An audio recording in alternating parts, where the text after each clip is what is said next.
Mozzarella and anchovy. I like pizza with salami, eggs and cheese and oregano. I like pizza with tomato. I like pizza. I like pizza, pepperoni, mozzarella and anchovy. I like pizza with salami, eggs and cheese and oregano. I like pizza with tomato. I like pizza. We like pizza. We like pizza in the morning. We like pizza every day. We like pizza in the evening. We like pizza anyway. I like pizza pepperoni. Hello. I've returned from faraway lands after a week of being unplugged, disconnected, cool, calm, relaxed, eating exquisite food, and gaining 0.7 kilograms in the process. So my diet is officially thrown off track, but that's expected. You plan for that when you start eating ravenously. I was gone last week, for those of you not keeping track, those of you listening in the far off future where you don't these I'm already no longer with us. I was killed in the Civil War. So I'm no longer amongst the living. I can't keep track of time anymore. But you're still listening to this for whatever fucking reason. So hello everybody. Thankfully, the last 2 weeks have been relatively uneventful. I don't have much to catch up on, and I was really afraid because the very first day, apparently, that I left, something really big happened. I thought, oh fuck, I'm gonna have to go through like all this shit. I'm gonna have to go through it all on Friday. It's gonna take like 8 hours to process the entire happenings of that week.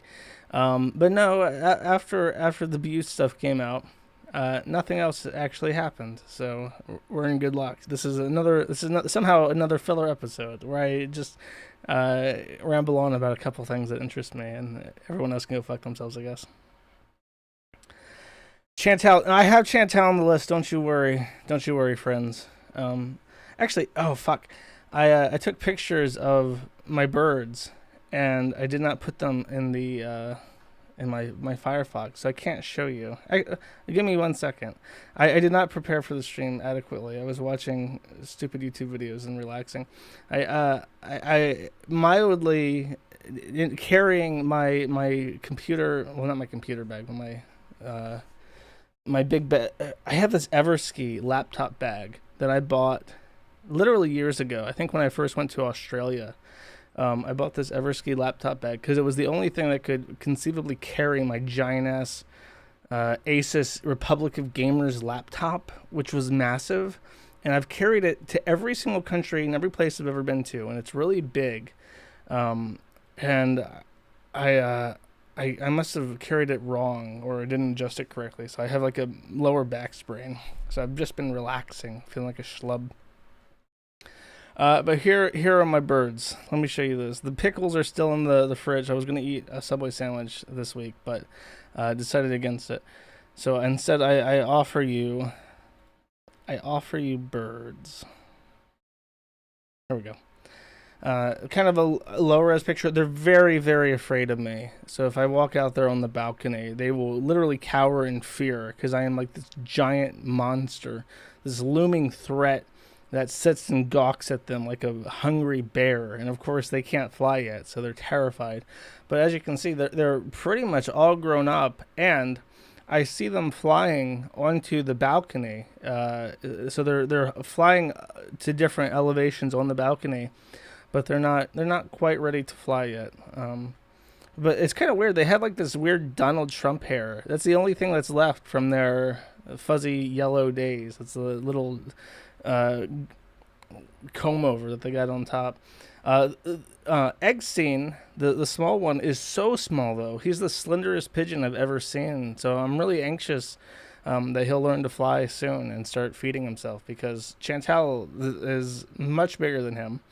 And he's I mean, pigeons are usually big, round, and fat, and he's pretty slender. You can see him kind of head on. He's not not the appropriate dimensions that a pigeon should be. So I hope they. I don't want to. I mean, we got to move on at some point. They got to fly away. But don't be sad when my pigeons are gone. I'll be singing songs about how they took my pigeons away, or my pigeon's gone. So yeah, that's that. Thankfully, they didn't fly away while I wasn't here, so I get to enjoy the final week before they can take off. Okay, so that's the pigeon update. I don't want to talk too much about my trip because I enjoyed it. It was a thing for me, and I don't want to try and if I start talking about like all like the fun shit, like it's gonna sound like I'm being braggadocious, and that comes into play with Ralph. And I was really hoping that Ralph would not be a topic when I came back, because I've been desperate for a fucking week where Ralph isn't doing something retarded. But alas, I really thought that what would happen is he would go on this stupid fucking thing with Dick. Actually, you know what? I'll say that for a bit. I want to get the Boo stuff out first. So, if you don't remember, a guy named Bew, who is an emulator developer, killed himself, allegedly. He sent me a letter basically saying, "You will accept all my earthly possessions and allow me to do slave labor for you, developing code for the Kiwi farms or whatever, or I will kill myself, and I will make sure that everyone knows that you are the reason that I killed myself." And I was like, oh, gosh golly, gee willikers, mister.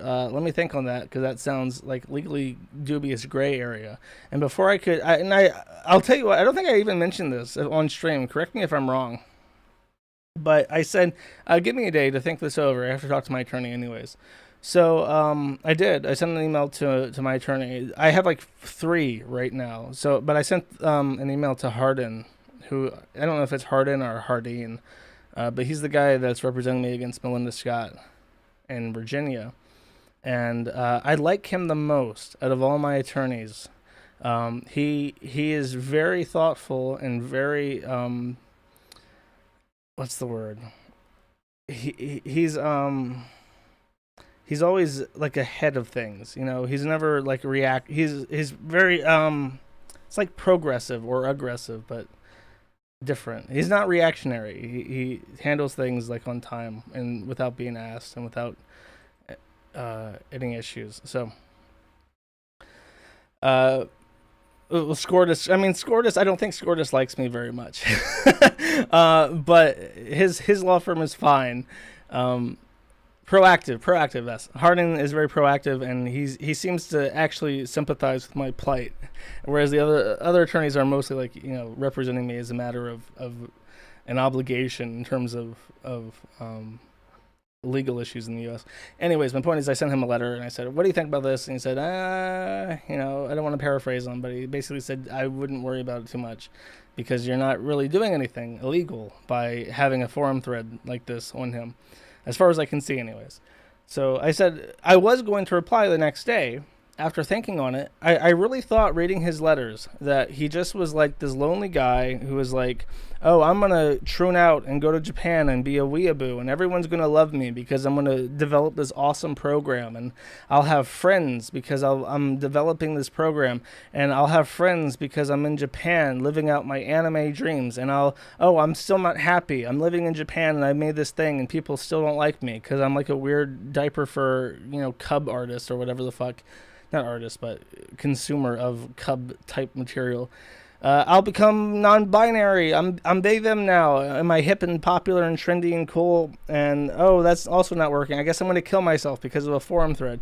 And I was like, okay, here's what I'll do. I'll offer him. I would like his help doing things because I have many things that I would like to do. I have many things that have been on my checklist from like 2017 in terms of shit I want to add to the forum to make it a better website. I've wanted wiki style editing of original posts, the first post in the thread, for like years now.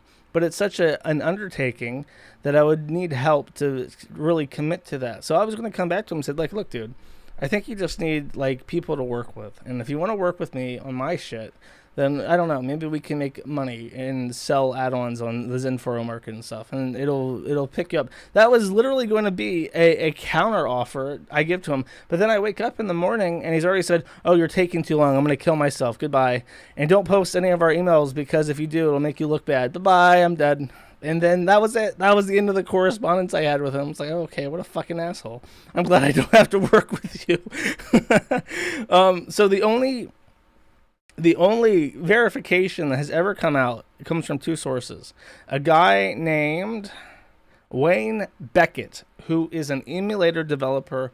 He's English, but he lives in Hong Kong, and he's an emulator developer. He's been around for apparently a decade, though there's not a lot on him in public. I just know that he's English and he lives in Hong Kong, and he's apparently someone who's contracted Bew in the past.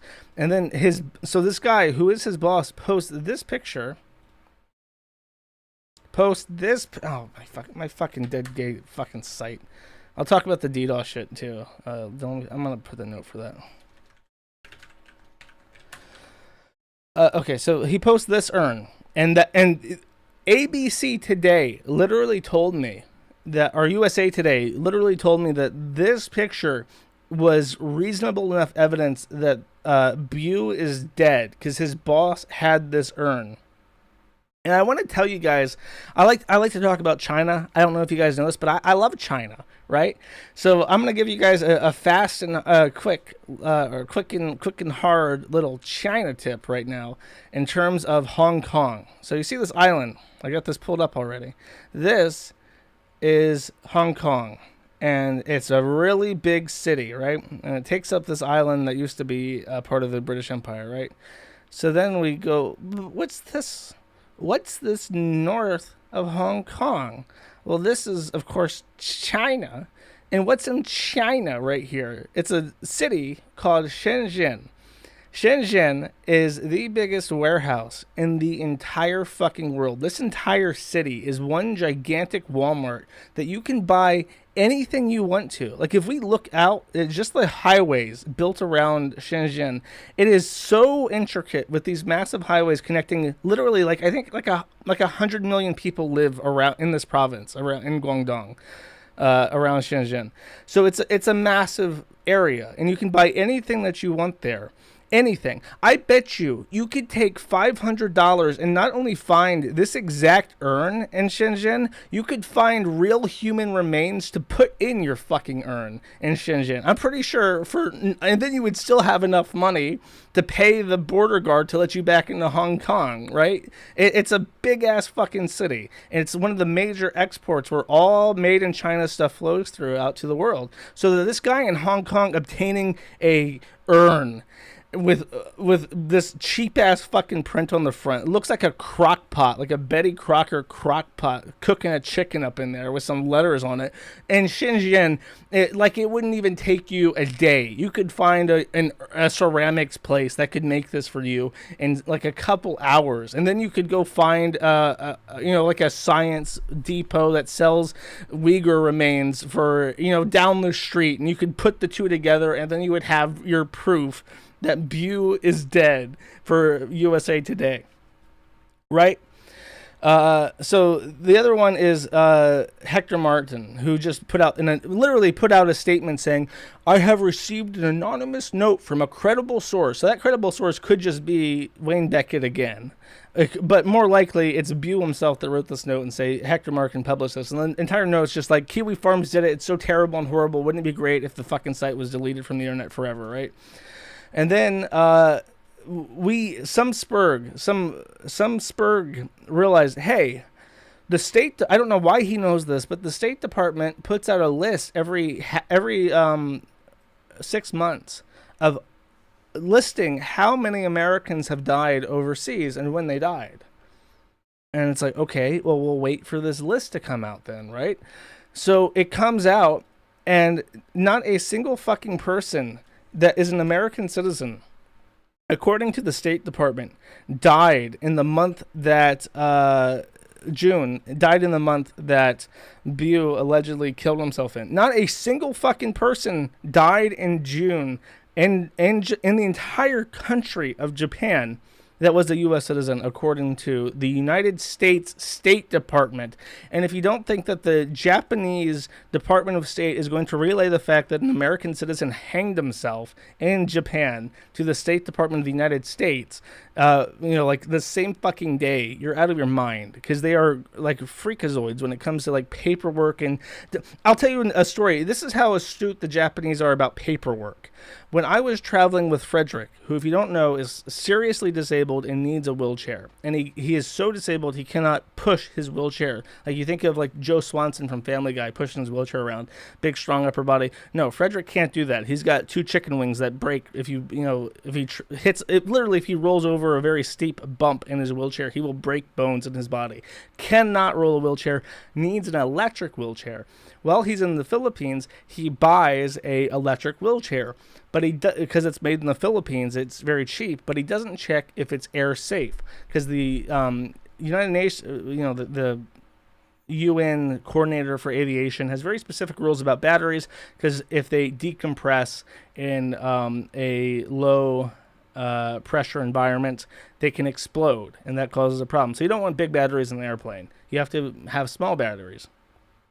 We have flown this fucking wheelchair to like 4 different countries, and he has never had issues. He's flown it in and out of the United States, I'm pretty sure. He's flown it in and out of Singapore. He's flown it in and out of the Philippines. Never had issues. We get to Japan, and these motherfuckers, like these people just working like airport security, who have like a baseline level of education in Japan, are pulling out like the guidebook to look up the voltage and calculate watt hours to make sure that this battery is air traffic safe.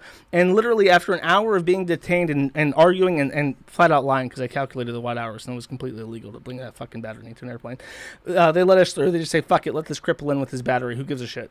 To tell me that those people who will pull out the fucking guidebook to check a cripple's wheelchair battery are not going to report the death of an American citizen to the State Department in a timely manner is bullshit. But that's exactly what this guy says. He says apparently the U.S. State Department stats aren't actually complete through the end of the reporting period, and Kiwi Farms is now going to be harassing me for 6 months until that gets backfilled. I'll be signing off Twitter again. I don't have time to deal with this crap. I spoke face to face with a police detective who confirmed Near's passing and showed me their resident card. USA Today confirmed it with their boss, who again lives in Hong Kong, Southwest Shenzhen, and his only proof is that this fucking pot, the ceramic pot that you can buy, that you can make yourself for $20, is the only evidence that this man is fucking dead. He continues, I don't care whether the U.S. Department of State got their record, which was 3 days before the cutoff, or not. They're gone. I'll leave this account logged in on my streaming PC for stream notifications, blah, blah, blah. Consider it push only. So, bullshit.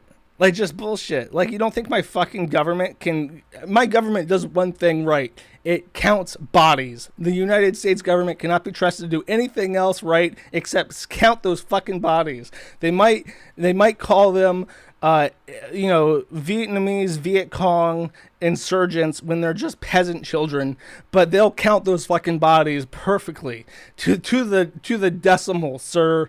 I don't believe you. So fuck you and fuck this bullshit. And of course, I'm not going to get an apology. DreamHost isn't going to be like, oh, sorry, we didn't know. Now, we should have erred on the side of caution. We should have let the legal system do its thing. We shouldn't have taken a side in this. Here, have your account back. And now, fuck you. None of that shit's going to happen. You think Twitter's going to apologize? No. And then, like, if I were to shut the site down, Bew would be back developing this fucking add-on under some bullshit name like Mew in like 3 months. It's such bullshit. I fucking hate these people. And like, what am I gonna do? Am I gonna sue them? I guess I could. I probably have a case against him. If it's uphill. I first have to find him. I have to find a servicing agent to hunt this man down. But they all have a reason. Hector Martin, Wayne Beckett, and Bew were all emulator developers who had legal issues with Nintendo. And supposedly, copyright is like a criminal case in Japan. And if he tried to leave the country with pending copyright criminal charges, he would not be allowed to leave. So he had a reason to fake his death. He had a motive to fake his death. He had an excuse to fake his death. And he had a way to do it. He had people that would back him up. And then they can just buy a fucking pot. And because they had a viable scapegoat, USA Today would report that as evidence that he's actually dead, as opposed to literally anything else. And by the way, I've talked about this before, but I want you to think about this guy's story. He is a Baka Gaijin from America, right? He's a whitey, and he's going to call up the Tokyo Police Department and be like, Moshi Moshi, has Buu killed himself? I need to see his ID, please.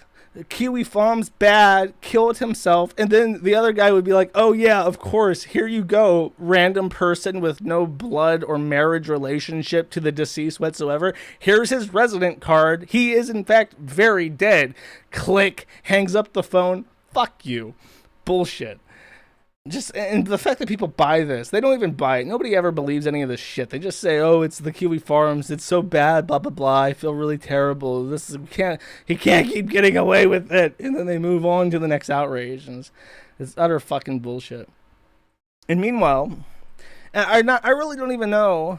He said it was face to face. Well, that changed, by the way. He fucking lied, because he said earlier he called and they confirmed the death, and now it's face to face. So I guess he then, flew over to Japan and then said, "Oh, hey, it's that Baka Gaijin that called you on the phone earlier.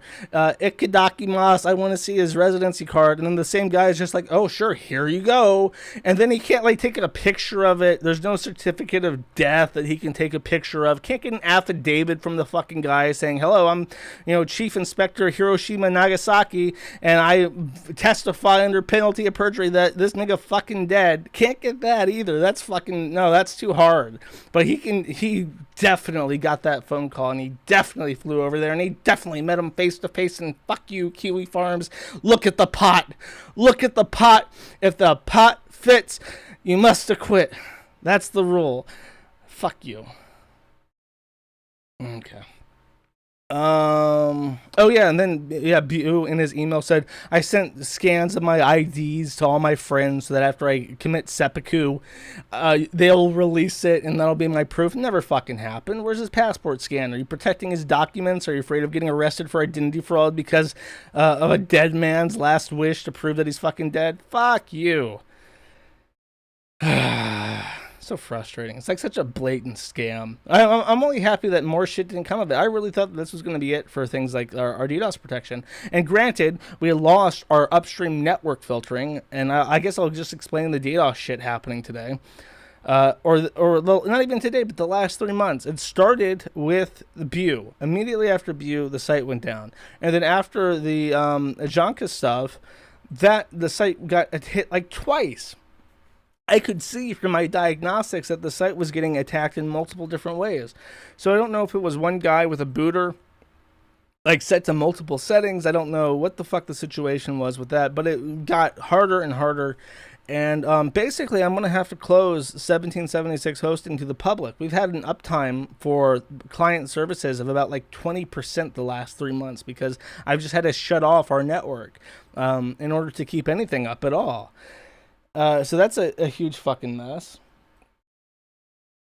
And I feel bad for people who need the hosting, but it's like, what am I supposed to do? Our upstream filtering refuses to peer with us, and this guy is just going to spend his money to attack the site. And it's not a huge amount of money. It's not prohibitively expensive. I'll put it this way. It takes less money to rent a DDoS service to bring down a network than it costs to put that network up. A 1 gigabit per second line is I want to say $250 a month. It's not cheap. But then a 10 gigabit per second DDoS attack is something $100 to $200 a month for a really good one. and that's like 10 gigabits minimum, because booters kind of work in this weird way where they provision it in seconds. So like if you buy a cheap booter, you'll only have like an hour of DDoS, but if you buy a really expensive one, then you'll get like 12 to 24 hours at a time.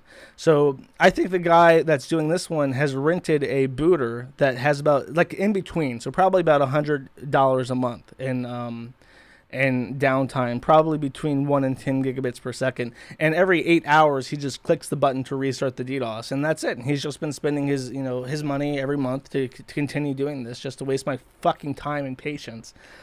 But I've been part of the reason why I haven't prepared for the stream as much is because I got home. I gave a guy who I trust some access to the forum and the network and stuff to help mitigate the denial of service attack while I was away, and he did an okay job of that. He did the best he could, basically, and he found a way to keep the site up, albeit slow, because better fixes would require more work from me specifically. But he found a way to keep it up, and I'm very thankful for that. So I got to enjoy my vacation without worrying about it too much. But yeah, I mean, it's just fucking annoying because it's so pointless. The site stays up. It's just inconveniencing people who want to run, small offensive things, and I can't offer that because I can't find upstream filtering. And if I want to get upstream filtering on my own, I know of one upstream filter who isn't political, like services like X4B and Path and Voxility. All those drop Cloud 8chan, for instance. They charge starting. They priced me for this personally, and they said that this is the low end, keeping in mind that I don't have any budget. It is $3,000 a month, and there's no fucking way. Like I can stretch some things, I can move money, I can shill a little bit harder, do more streams. There's no fucking way I can flex my budget to afford $3,000 a month. It's just out of the question. So I have to be creative and find other ways around it. And it's just a pain in the ass, to the point where if you go to the Kiwi Farms right now, it's kind of fast actually. Depending on what refresh you get. But compare it to kiwifarms.tw, which routes through Asia, and compare it to kiwifarms.ru, which routes through Moscow. And those are alternate front ends I have set up. But then I dare you, go if you have Brave and you go to kiwifarms.net, you'll see a button on every page that says Open in Tor. Click that button. The first time you click it to the first page load, it's going to be kind of slow because the Brave browser has to establish what's called an onion circuit, and that takes a couple seconds, maybe 30 seconds. But after that, refresh the page in Tor, click around. It loads faster than it does on ClearNet. I don't know how the fuck that happened, but I'm happy. I'm happy the Tor people finally have a service that works, because I've had to shut that down because they were using Tor to DDoS the fucking forum too. Just a mess. Yeah, it crashes a lot more in Tor.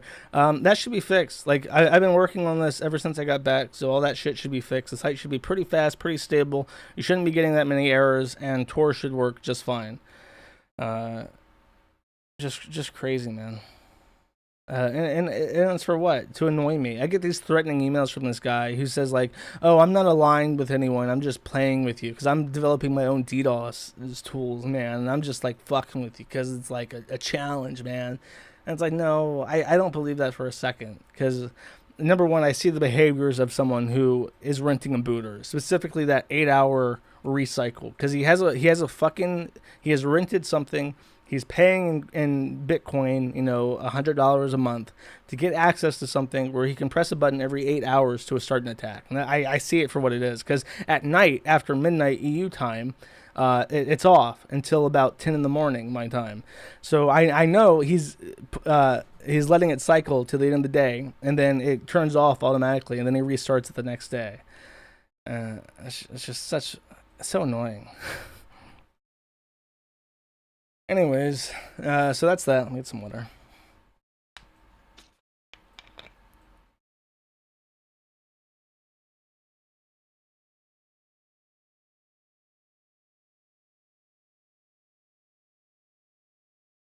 The question is why?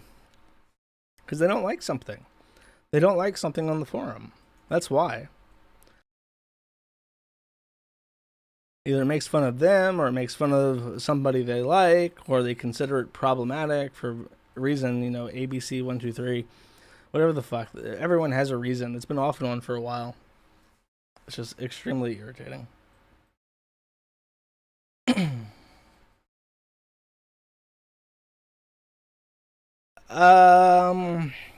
Okay, Chantal. So here's the roundup with Chantal.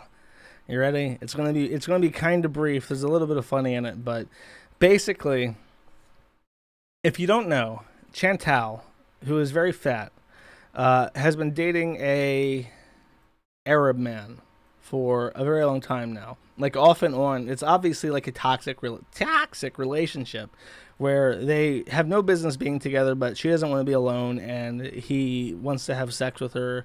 And she pays him basically. She's been paying his rent. I'm sure she pays for his drugs, and he tolerates her because she's a source of income for him, right? And she needs the company. So they've been off and on for a very long time, a couple months now. Maybe I don't know how long it's been. It feels like it's been a year now at this point that they've been together. I think he's Egyptian, but he's like a really ugly, big-nosed, like Arab guy, and he's a cook and he's addicted to hard drug substances. And supposedly he even has like multiple girls, and she's just okay with that because she's like so desperate for someone to like tolerate her almost. And from what her streams came out like a couple, like last night even, and she was talking about her last encounter with him, and apparently he threatened her. I believe she specified with a knife, and she left. I don't know. I think they got into a fight because one of his side hoes showed up, and she asked him to tell the side hoe to leave, and he said, "No, I'm not going to tell my side hoe to leave." And she got into a fuss with him over the side hoe being there, so he pulled a knife on her. That's what I pieced together from the fragments she let out in the live stream. So she's on live stream crying about how her relationship is over in a stream called Ugh, So Over It, which is 4.5 fucking hours long. And there's 2 timestamps that I have to play for you because I figured you guys would get a kick out of it. Let's see.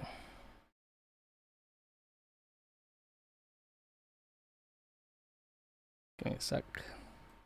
Uh-oh, hopefully. Oh, shit.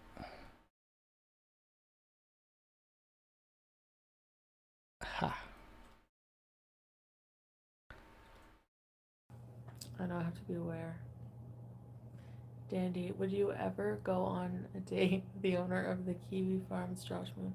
Also, prayers and good energy to you for the loss of your grandmother. Thank you so much, Dandy, and I don't think so. Felt it. Delete the stream before he. My dog is looking old. I think about it every day. Why haven't I blocked 2? Eee. I had such a bad feeling about you tonight.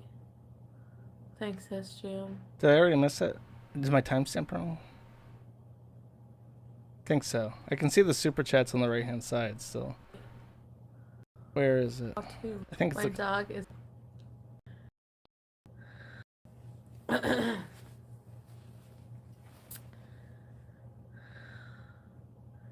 Josh Moon? No, but he will like not stab, but I mean, what is sexy about making fun of me? So her grievance with me is that I won't stab her, possibly, but I'm not sexy because I make fun of her, which I don't know. I guess that's a Felton thing. That's a rejection.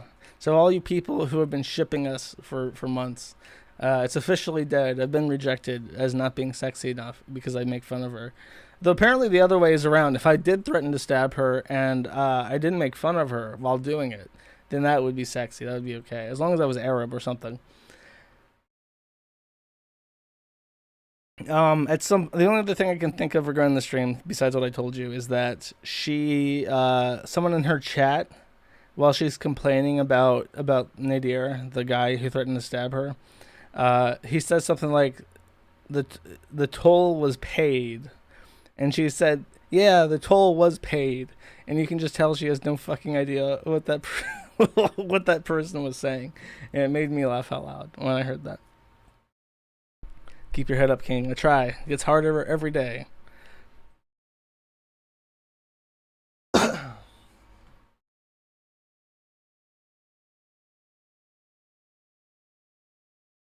Okay. I guess I should talk about Ralph. I did not take adequate notes for talking about Ralph.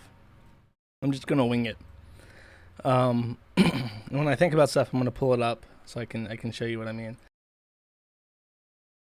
So, a couple weeks ago, Dick went on to a meetup, and it wasn't a road rage. It was planned by someone else. I don't know who the guy is that runs the show, but it's called What Are These Podcasts? And it's basically like a boomer friendly, like PG-13 from what I gather. Kind of like take on various internet podcasts. Like I think he reviewed the Zoophilia podcast, and like all these weirdos who run podcasts and shit. And he tries to make comedy out of other people running podcasts that are shit. I don't think he's ever done mine, but people are probably going to demand eventually that he do mine. And the guy did a meetup, and Dick was invited. He did, because he's a big fan of the guy, and sometimes they do collaboration episodes. And he shows up, and by all accounts that I can tell, everybody had a good time. Dick went by himself, didn't bring Riley, didn't bring Digibro, didn't bring Pantsu, didn't bring Ralph, and magically, Dick has a good time with fans of his show and fans of another show and a guy that runs that show that he also likes. Everyone has a good time. Wow. What fucking magic, huh? Go figure that that's all it took for Dick to have a good time, was just to get rid of all these fucking horrible people that he surrounded himself with. And then Ralph has a similar idea. He says, let's go to Vegas. Let's go to Vegas. And he hints, I don't think he even hints. I think they outright say that he and May are going to get married in Vegas. What a great idea. Go to Vegas, have a big party, last hurrah, right? That's the white trash pastime, the last hurrah with the strippers and stuff at the bachelor party before getting married. Let's meet up. Let's get Dick there. Let's get some other East celebs there. Let's get married. And so he takes off to Vegas and completely reneges on all of his live streaming things. Like the one thing that Ralph, to his credit, has been able to do consistently is book interesting guests and show up on time to allow them to, present what they have to say. And the person that he bounced on was Devin Stack, who goes by like Black Pill on YouTube or something. Sorry, I forget the full YouTube name.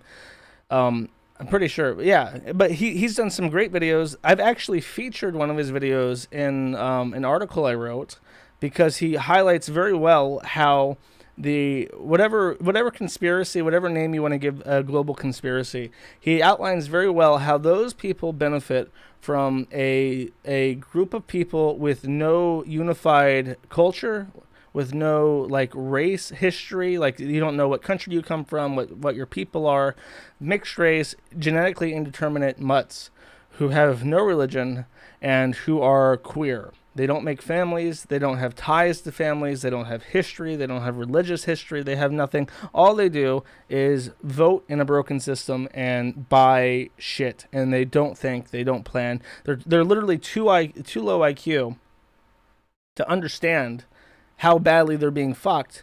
And then they're way too low IQ to do anything about how they're being fucked. And he did a great video on that. I'll put a link in my site description so that people can see what I'm talking about. He's a very interesting guy, and he's a bit of a downer, to be honest with you. But he's perfect for an appearance on the Kill Stream in terms of appeasing Ralph's audience. And Ralph invites this guy, And then the same day that he's to appear, they confirm that there will be a kill stream where he's invited. And then Ralph gets cold feet on his own show with a very interesting guest that I'm sure his audience would have enjoyed listening to. And he's just like, I've never seen him so like openly disrespect his own audience. And by the way, he flounced on Devin Stack to go see a fucking white rapper at some trashy little Las Vegas show because some black guy happened to have VIP at this shitty little club. So to flounce on Devin Stack for that kind of shit is just like a utter slap in the face, a spit in his eye for his work, you know, for like utter bullshit, mindless consumerism, lowest class type of shit. But then at a free concert, but then he goes quiet, like. Dick does a stream where he's got a dashboard camera, his phone's on him, it's uplink, and he's streaming, he's looking at chat, he's talking and shit for like 6 hours, driving from Los Angeles to Las Vegas. He gets there, nothing happens. And then he drives back, quietly. No pictures, I don't think there's even a picture of them together. There might be one picture of them together, but that's it. So I don't know what the fuck happened. But but as far as I know, nothing happened. And then apparently Mersh, who I don't know anything about, but apparently Jim doesn't like Mersh doesn't like Jim, and for whatever reason, like literally I don't know anything about him, so I don't want to even try and say things about Mersh. I just know his name. Mersh was there. Mersh said that some disparaging things about Ralph and how he was desperate for like E-celeb attention or some shit. And I think one other guy showed up, and that's it. And I think what happened is Ralph at the last minute tried to invite all these people for this grand event where he would be surrounded, like Jesus Christ in the Last Supper, be surrounded by his friends accompanying him on his bachelor party before he is crucified to the obligations of marriage, right? And then nobody came. Nobody came, and instead of just like getting married quietly in like a Las Vegas chapel and being like, hey, we're married now, time to settle down, you know, the old Ralph Mills had his flings, you know, had his fun in the sun, but now I'm gonna be like a family man and really commit to Pantsu, and I'm gonna like take care of this baby. I'm gonna do it right this time. I feel it. I feel this is right. I'm gonna do it right this time. He just doesn't get married. He just like, he does nothing for the entire vacation. Now he buys a fucking $1,000 Louis Vuitton man purse, and he wears it like a little backpack, like, which just looks ridiculous because he's got like this bulbous sphere shape to him, and he's got this shitty little fucking Louis Vuitton man purse on his fucking back. You know what you can take $1,000 and buy something for? You can buy like a real ring for your fiance. You can buy like a wedding dress that's like half decent. You know, for the price of your fucking Louis Vuitton man purse. I need to even find this. Well, I'll get to that. I guess now would be the appropriate time to mention perhaps one of the reasons why nothing happened on his trip is that he got served. Matthew Vickers, allegedly, not even allegedly, I think it's pretty confirmed now, went down to Las Vegas himself to slap in the hands of Ethan Ralph servicing papers, because Matthew Vickers had recently won a restraining order, an injunction against Ralph, prohibiting Ralph from harassing Vickers, basically. That protective injunction did not include Faith or the baby Xander. And so Faith also filed for a protective injunction against Ethan Ralph, and it was granted very quickly. But when someone, you know, when you have that judgment against someone, you have to serve them. And Matthew Vickers didn't know where Ralph was, so when Ralph starts tweeting his precise location in various, you know, like casinos and shit, Matthew Vickers literally goes to the casino and then hands a random fucking guy in the lobby of this casino and says, "You see that fat fuck with the Louis Vuitton man purse? Give these to him and tell him that he has been served." And so this random stranger on holiday in Las Vegas takes these papers and hands them to Ralph, with Matthew Vickers kind of like looming in the background because, he doesn't want to violate the terms of his restraining order either from his side. So, and he hands them, and then Ralph is like, "I did my best Joker laugh. I knew what this was. I knew who it came from, and I just threw it in the trash." Which, by the way, is not a stellar legal concept. You don't want to do that because perhaps in the state of California, where when you service someone, it is the rules of the state issuing the judgment where the servicing rules apply. Real example, when Melinda Scott serviced me, quote unquote, serviced me to a electronic mailbox, like a virtual office where there's a physical location, but it's like an address that I don't actually live at. The the officer in Florida wrote that it was serviced to that virtual office. And in Florida, that's legal servicing. In Virginia, that is not legal servicing. So her default judgment was overturned because she didn't legally service me in a way that's appropriate in Virginia, even though it was appropriate in Florida. So my point is that he has to be careful with how he serves, and there might be an argument that he wasn't served unless he tweets to everybody, the public internet, that he was served, and then takes a fucking picture of the servicing in his fucking hoof and posts it to the internet saying, "Yes, I was served. I received this paper personally. I have been served." Like the absolute thing that you don't want to do if you want to try and keep all your legal avenues open to you. I'm just fucking stupid, Jan. Exactly. So he gets served, and then for the rest of the week, he's like dead silent. He doesn't talk about anything. He doesn't do anything. He doesn't show up with anyone. He doesn't do anything interesting. However, there is one thing which I found very, very funny, and I want to show to you. I'm gonna have to use Knitter for this. I love my Knitter. I just go to knitter.net/ whatever Twitter handle I want to look up, and I can bypass all of the bullshit and just show you exactly what I wanted to see. So, oh no, where's that picture at? Where is that picture at? Oh god, he like retweets so much fucking bullshit, like floods his inventory. Here, the funniest picture that Ralph has ever taken. Number one, that picture is very exploitable. You can make that steak anything you want. You can take that steak, because that plate is very easily exploited.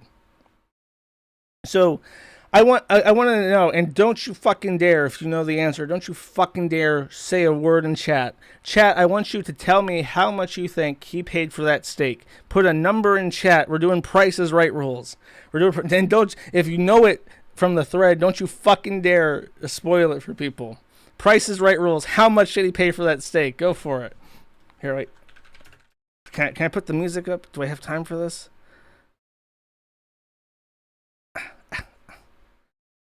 Ooh.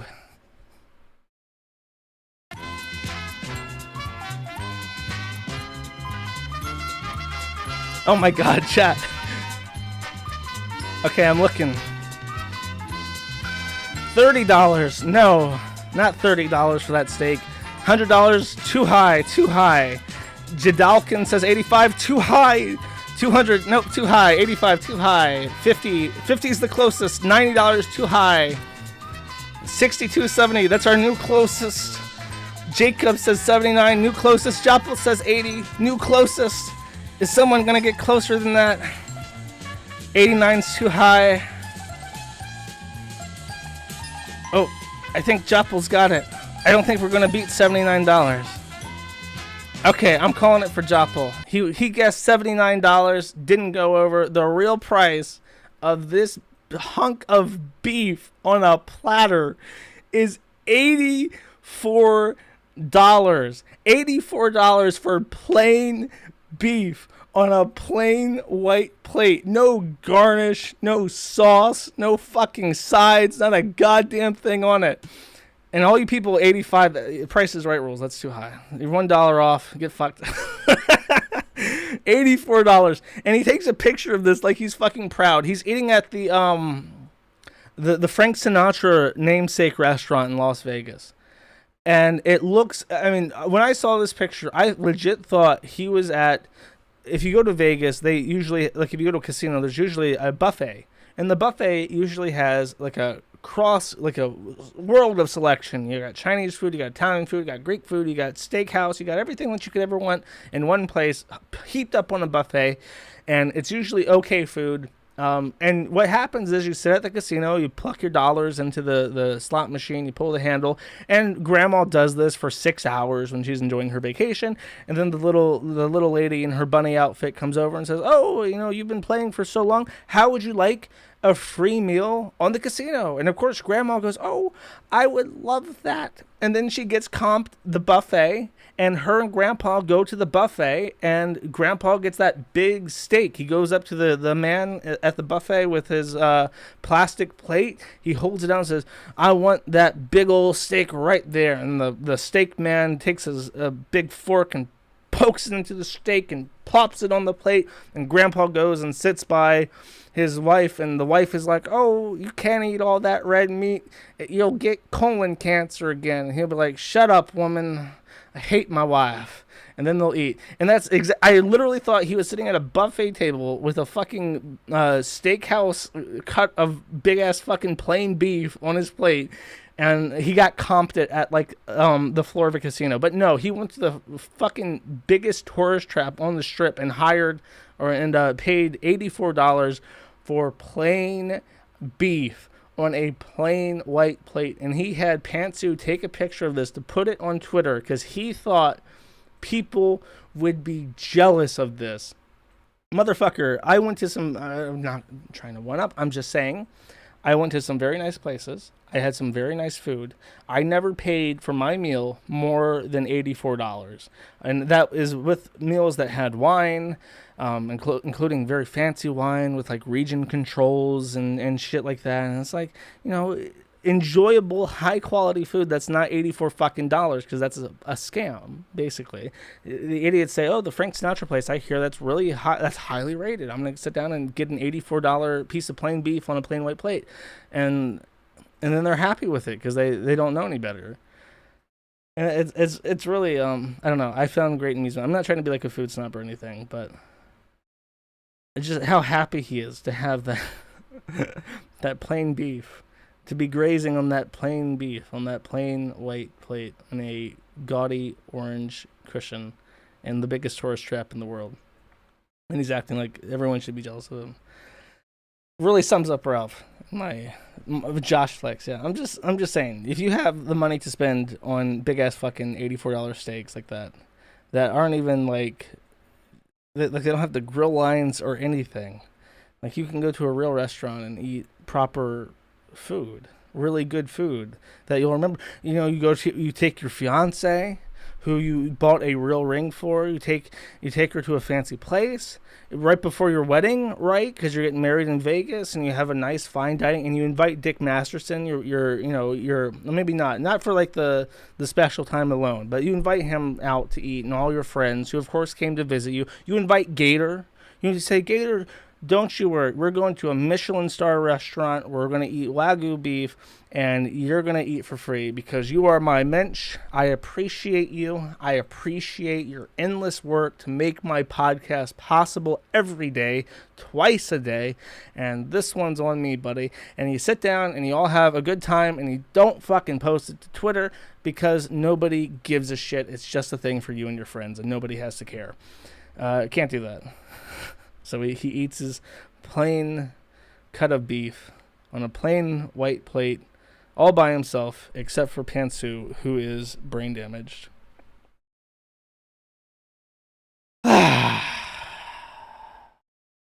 with his plain horse fiance Pantsu, who's not, I mean, really, she's not even plain. She's pretty ugly, but I don't know. Here's a picture. Here's a picture of the fiance. I like this. Someone pointed out. I guess they still have the menus out. So this was before he got his steak. She's like, I don't know. I don't know what you would call this. When I do my streams, I've always had a rule. Even way back when, even when I did like the Amber Lynn streams and stuff, I try not to go too hard on appearance because number one, those in glass houses should not throw stones. And number two, it's the easiest thing to go for. How many times can you say Pantsu is ugly and looks like a man, and is the most trans-looking natal woman I have ever seen? How many times can you possibly say that?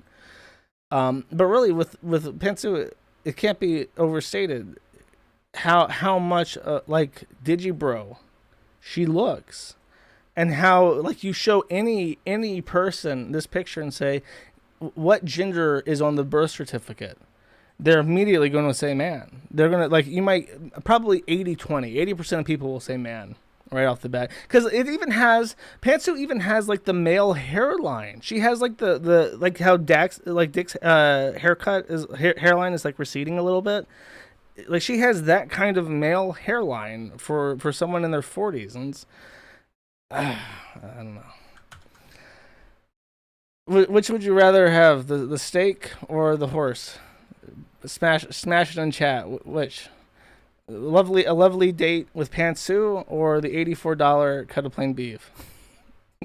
Post it in chat right now. How do I shrink this? Oh, there we go. A horse. I see some horse emojis. Steak. Storse. I think most people want the steak. I can't blame you, but I wouldn't pay $84 for it. Okay, and that, I think that covers the whole, like, I mean, really, I was so hyped because our vacations were perfect. I was going out at the exact same time Ralph was, and I thought, man, I'm really gonna miss some quality content. I'm gonna miss some good fucking drama, but I can't wait to come back. I can't wait to come back and get my internet back on and see all the funny, weird shit that Ralph and Dick got into over the week in Las Vegas and Sin City. I can't wait to hear about the allegations of cheating, which I guess is the only thing I did miss. Ralph flew out to Vegas like a week before Pantsu and Dick did. And it is speculated that he flew out there to meet a woman named Love is a Four-Letter Word, who is the biggest simp for Ralph. Like, just a genuine, like, hardcore fan of the show. Really, really likes Ralph. Is about 50 years old, but puts the Photoshop filters into high gear. Puts the chinky filters into high gear and looks kind of passable, right?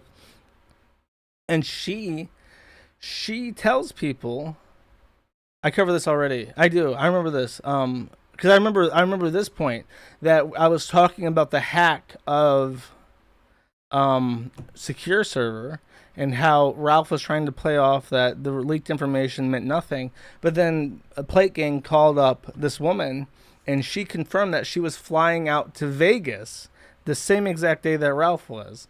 So I remember that. So we got off to a rocky start, right?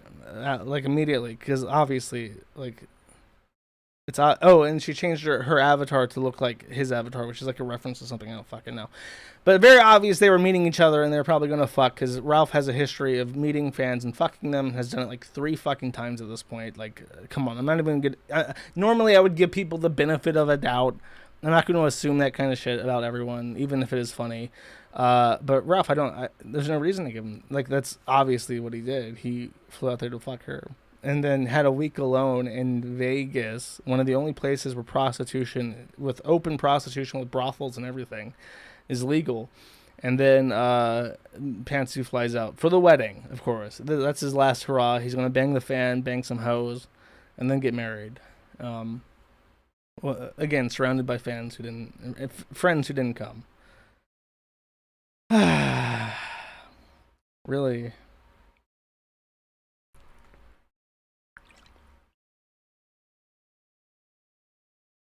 I'm wipey. I'm Amber Lynn's got like a black woman girlfriend now. She dumped Becky.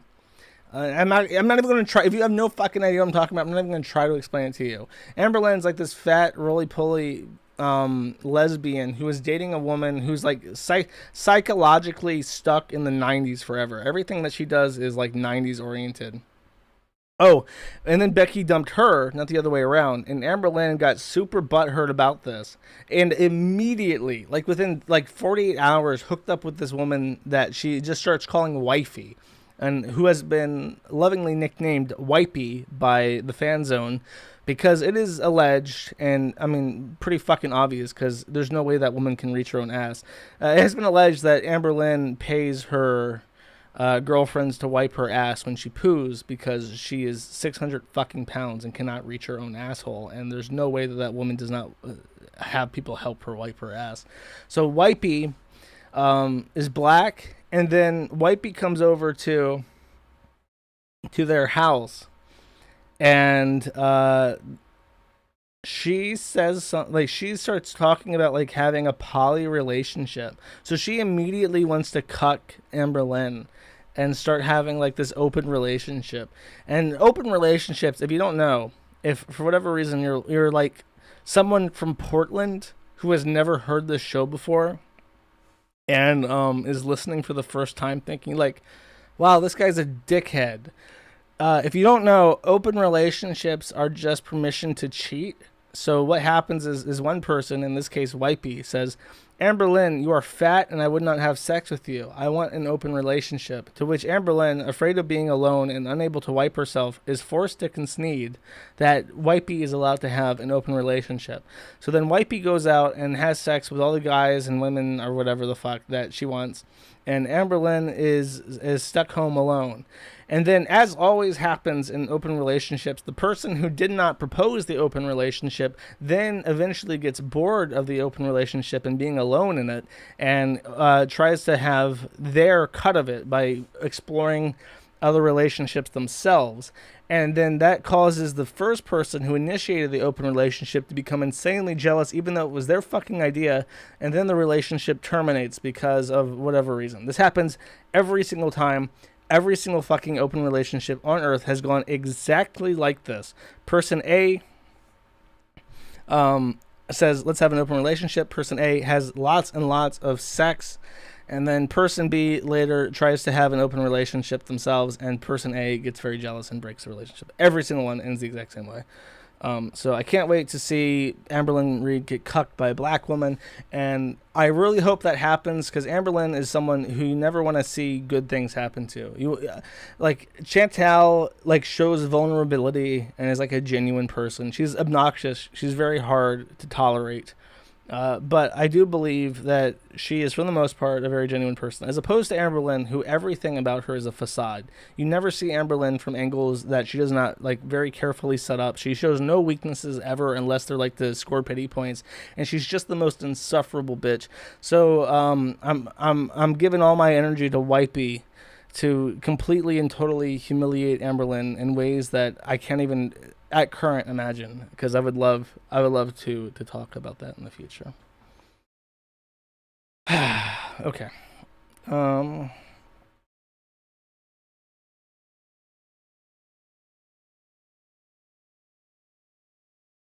Is that it? Is that it? Oh, there's one more thing. Let me get a sip. A little sip. Oh, yeah, I'll talk about the vaccine thing. Actually, I have a article pulled up that I'll skim through just to briefly opine on it.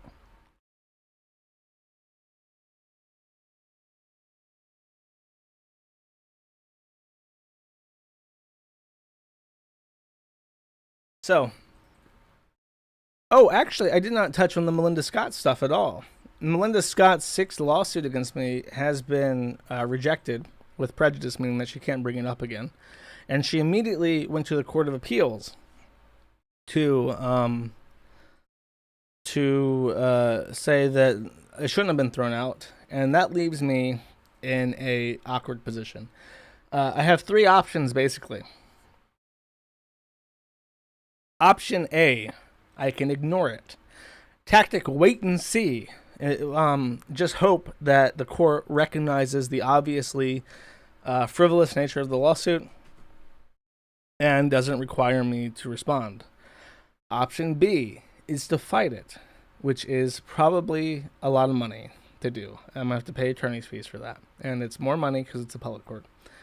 Option C is to ask for fees, to say that this woman has, and that's going to cost even more money because then I'm fighting it and I'm asking for fees. And not only does that cost more money, but the issue then becomes that because she is filing as a pauper, basically saying that she doesn't even have the money to pay the court fees to file her bullshit litigation, I'm going to try and collect thousands of dollars against a pauper. Well, that doesn't seem like it's going to happen. Virginia gives me some leeway to like seize shit. I can literally I can take her car. I'm pretty sure I can't take her house, but I can take shit from her yard. I can take furniture from her house. I can take clothing from her. I can do whatever the fuck. There are avenues of me collecting this money. If she works, which she doesn't, I can garnish her wages. I think I can garnish her Social Security income. I don't know. I'd have to ask. Really, the only way I could make any money off of this, and I'm just gonna throw this out here. And I don't know. We'll see what happens. I've said random comments on the stream before, and it has changed the course of history. So I'm just gonna. You can't garnish SSI. Okay. I'm just gonna throw this out here. I need aggravating white trash in the state of Virginia willing to visit this house and demand property for my debt. I need the most wiggerish man that has ever lived to wear a GoPro and record himself taking back my fucking money.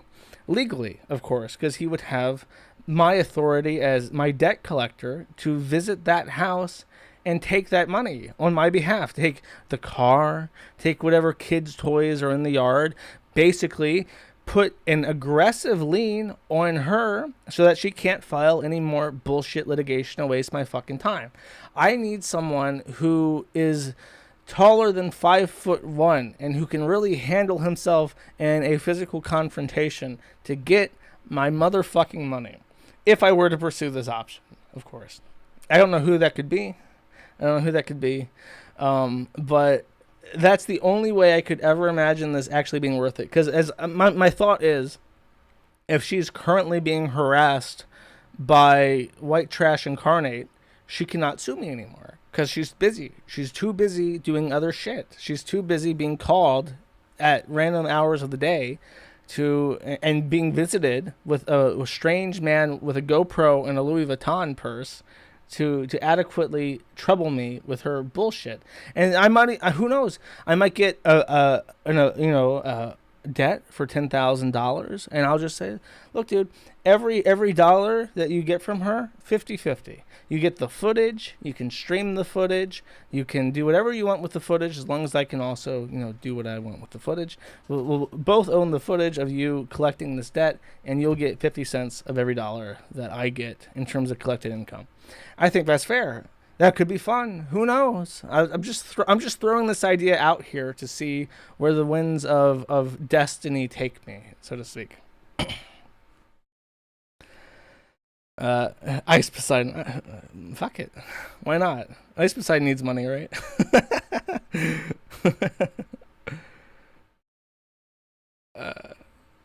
Frank Castle. Oh, God. I think I'd prefer Ralph over Frank Castle, to be honest with you. Okay, so that's the Mona Scott stuff. And one more little thing. We have a proud heritage on the Kiwi Farms. I do whatever the fuck I want, basically, and I call it heritage.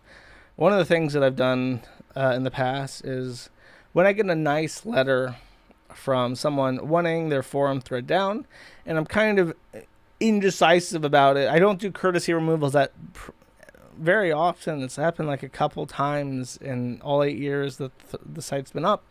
So if I get a letter about a thread that could probably be deleted because nobody gives a fuck about it, and it's like 3 pages long, and it's just like, who gives a shit? I put it up to a vote. and I call it Rules of Nature, and it is based off of this song. Wait.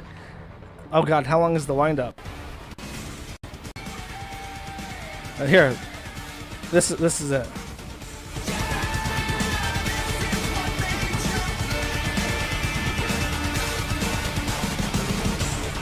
Wait, no, this isn't it.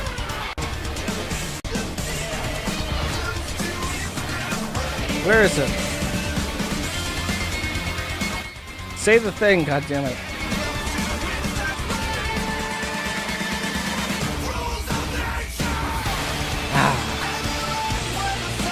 So, I put it up to a vote, and I say, you guys, I'm absolving myself of any moral obligations here. I'm putting it to democracy so that I can't personally be faulted if something goes wrong.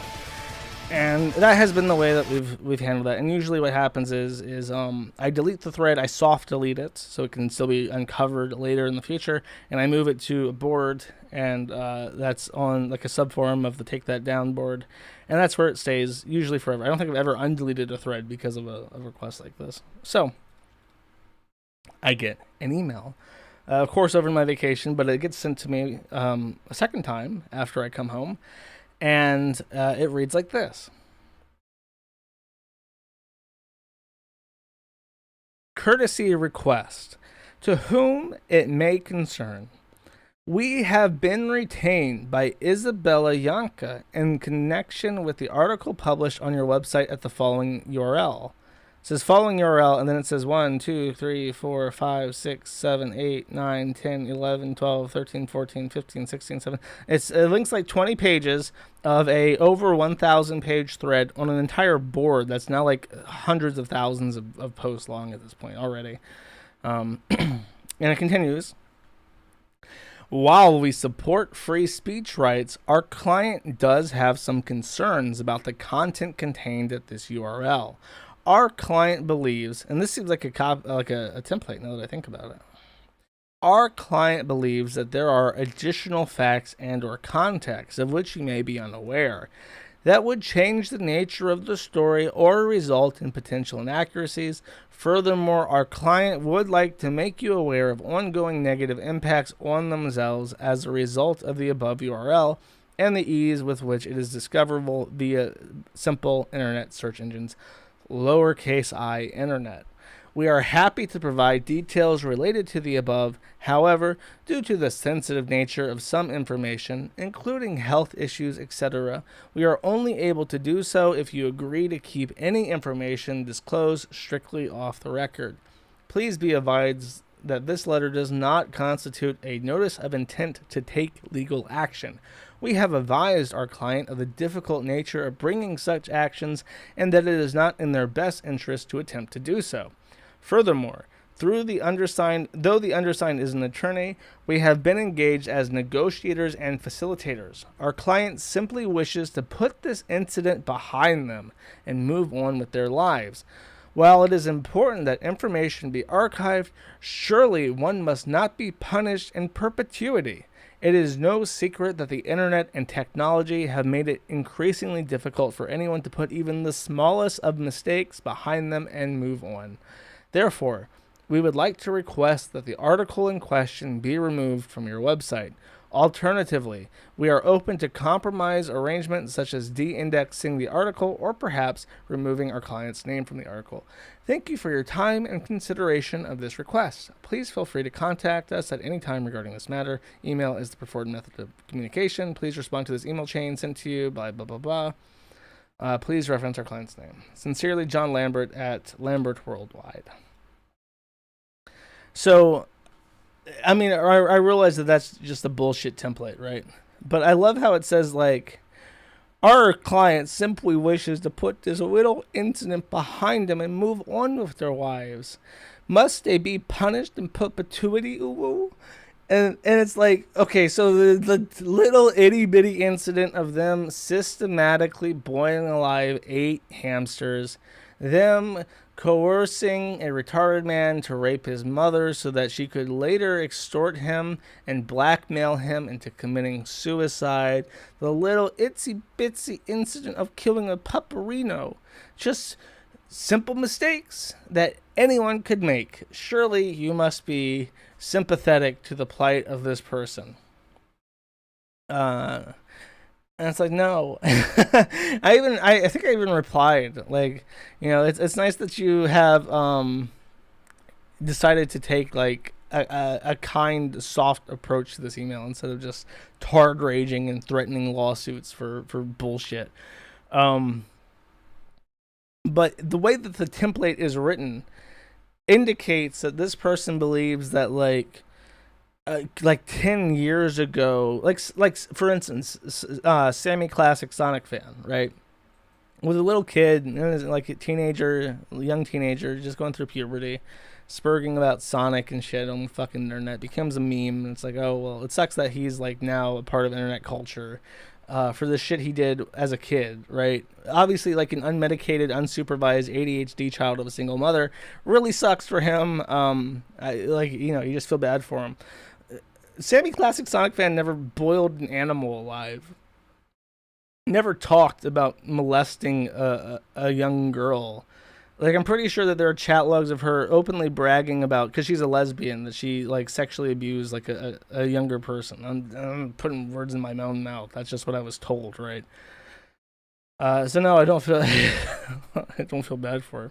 Though it is amusing to me that she probably had all the time. She had weeks, right, to consult different attorneys, and they all probably said, it's probably not in our firm's best interest to represent a maniacal animal murderer and trying to censor the internet and detailing the fact that you openly brag about murdering animals. Maybe try this group.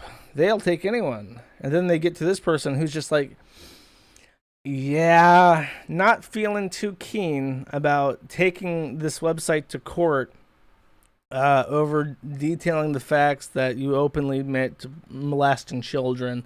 Maybe send them a nice letter. And then after weeks and weeks of searching, that's what they came up with. I hinted that maybe her father is, because he runs a cybersecurity firm. His father might be involved in like the DDoS stuff. I don't know. That's possible.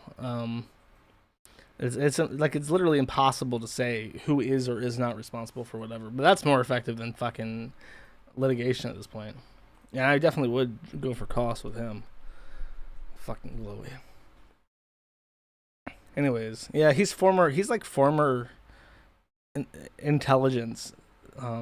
And then he moved to private and went into cybersecurity. Now he runs like a cyber firm or some shit. They back traced it. 12-year Navy SEAL. Okay. Over 300 confirmed kills in Operation Iraqi Freedom. He will strike you down with precision the likes of which has never been seen before.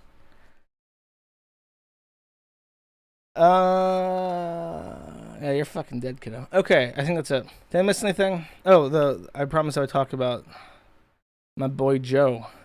My boy Joe getting his Nobel Peace Prize.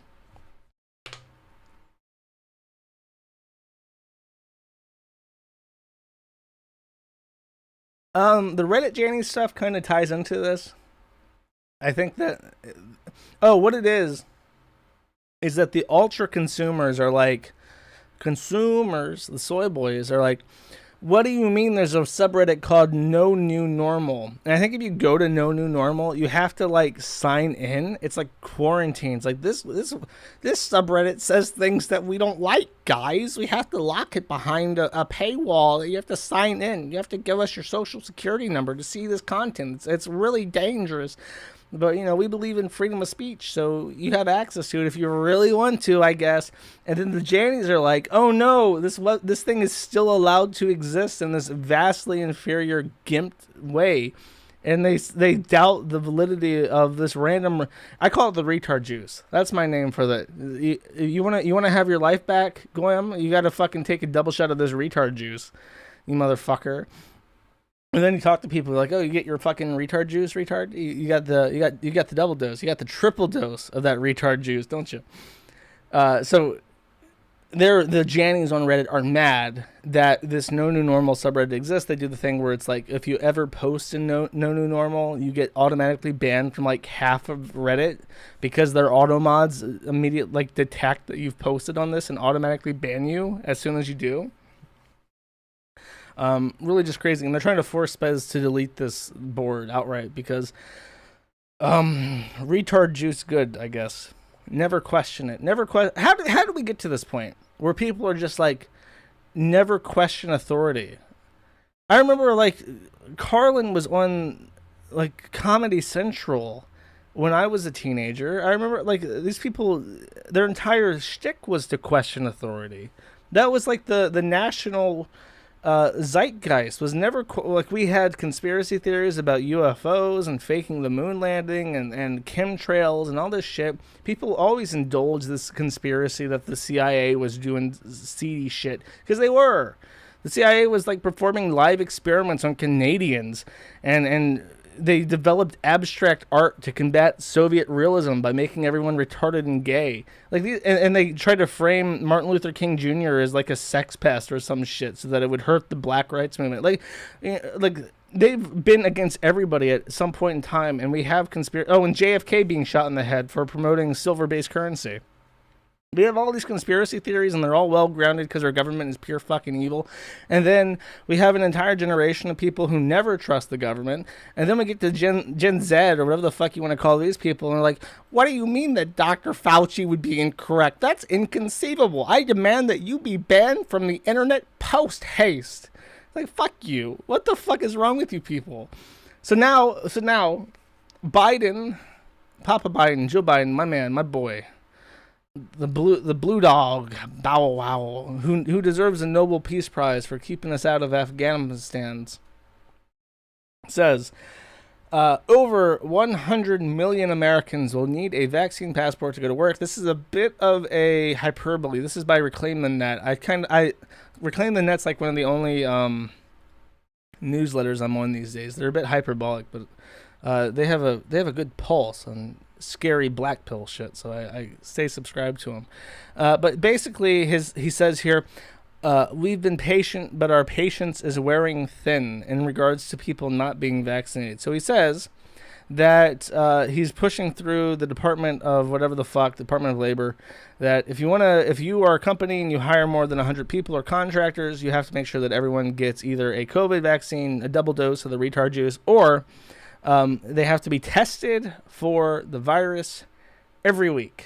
And that is crazy. This affects 100 million people, and it's one step shy of just mandatory vaccines. They go for your wallet. Every time they want to force you to do something, they go for your wallet. And I warn you guys, if you're an old listener, if you've been listening to me, I told you about China. And I said, in China, what they do when they want you to do something is they just make it really annoying not to do what they want you to do. They don't say, oh, you do not want to get your vaccine. Well, we will shoot you in the head, and your entire family, too, will go to Gulag. No, they don't do that. They say, you don't want to get vaccine? Okay, that is fine. You don't have to get vaccine, but you cannot make money until you get vaccine. It's simple. You still have a freedom to not get the vaccine, but you just can't eat, nigga. You just can't make money to eat. And that's what they're going to do. That way they can say, well, you had a choice. Did you want to eat or did you want to get the retard juice? Stupid. That's your decision. and that's America. I would still, like, when I went on my trip, I had to go anywhere, to sit and eat anywhere. I had to get daily fucking COVID tests. So every day, every morning, I'd wake up and I'd go to the test thing, and I would get my fucking, my nose holes jabbed by a woman in scrubs, and then she would put it in a test tube and send me an email 15 minutes later saying, yep, still negative. Yep, still negative. And I'd wear my commie muzzle everywhere. And even days that I know I don't have fucking COVID because I just got fucking tested, And I still managed to go about. It was annoying, but whatever. Uh, so I don't know if people aren't willing to like resist this shit. I mean, they're done. They're fucking done. Americans sit around for years and years, decades, saying like, the Second Amendment protects our First Amendment rights. You try and fuck with us, government, and we'll show you who's who. The South will rise again. Don't tread on me. Hoorah! Simple Fidelis to all our armed forces. Thank you for your service. And then they're like, okay, yeah, you're going to take the retard juice, right? And everyone's just like, I don't want to lose my job. I don't want to lose my job. I got to pay child support for all my kids. I don't want to lose my money. Oh, lordy. And they fucking do it. They just, in their fucking neck hole. Like, yep, here you go. Triple shot of the retard juice for you, motherfucker. And they just accept it. Like, oh, thank you for not putting me in the gulag, sir. I was mighty concerned there.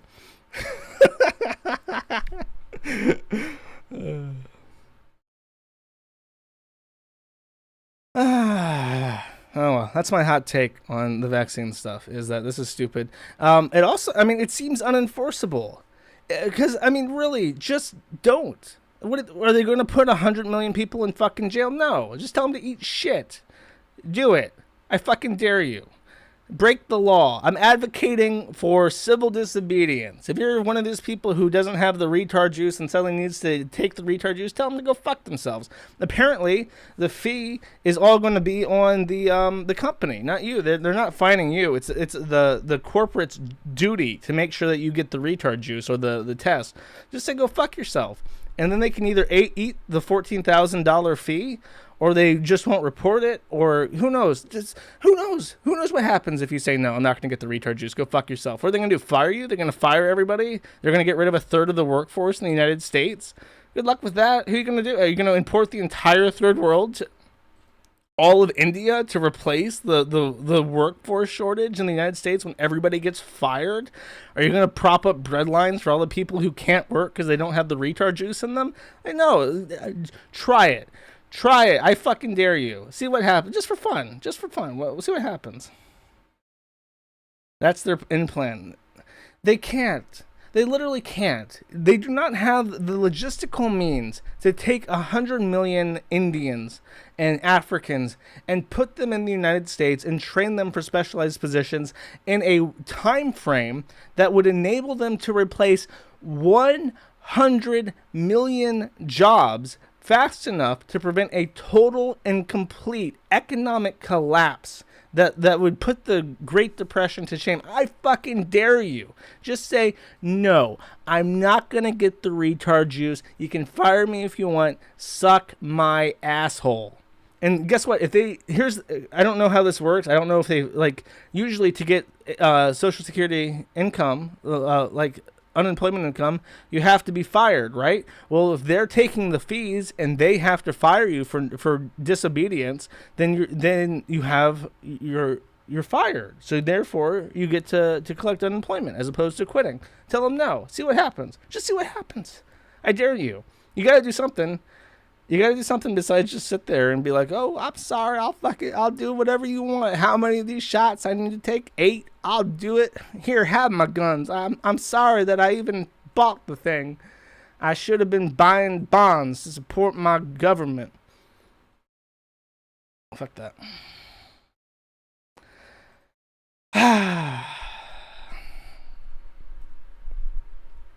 Coin updates. Yes, the one thing that I did on my vacation is I filled out a customs declaration. The coins are coming to 3PL. I'm having to correspond with 3PL. If you're one of the 4 fucking people who sent in address changes yesterday, thank you for sending in your address change request yesterday. I'll try and make sure that they're updated in time for the fucking silver coins to go out, but they're coming in. And I'm going to have to make sure that everything's imported, all the orders are there and whatever, by Monday probably. And then I'm also doing the other merch run, which I'll show you now. And then that'll be it. I'm shilling, even though the fucking coins haven't gone out, I'm doing the Halloween merchandise run, which I hinted at before. Though I'm a little bit concerned about DDoS attacks because that might bring the store down. It's these two designs, the Void and Wholesome. This was a rerun. I ran this one the first time we did merchandise, and then this one is the puppy design, which I call Wholesome. That's going to go up for sale this weekend. It's not up. It's not available right now. I have to sort out shipping costs. But check in on that. I'll make an announcement on the forum. And I guess I'll see you guys next week. I think I covered everything. Life is Strange. Yes. I think it's available for play. I already have it. I'm going to have to download it. I don't know if I can play it on Linux. And then I'll have to find time to do it. I'll stream it, and then I'll probably upload it to Gumroad. As my condolences for never updating the fucking Gumroad. Welcome back. Thank you, my friends. Good to be back on the online where I belong. Safely segregated from normal people. Disgusting normals. Hope everybody had a great pizza day. Hope everyone had a great week. And I will see you on next Friday. Bye-bye. Or when I play Life is Strange. Bye-bye.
Live in a pod.